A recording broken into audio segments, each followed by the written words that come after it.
To add an organized course section, first make sure that edit mode is turned on.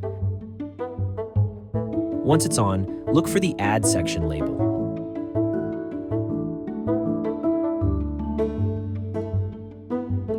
It's usually marked with a plus sign. Click on that and a new section will appear. You can now rename it to whatever you like.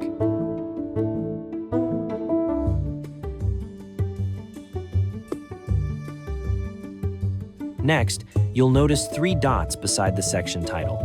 Click on them to open the Options menu. From there, choose Edit Settings.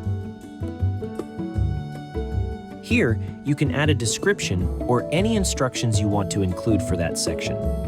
After you're done, go back and boom, the section is now visible, just the way you set it up.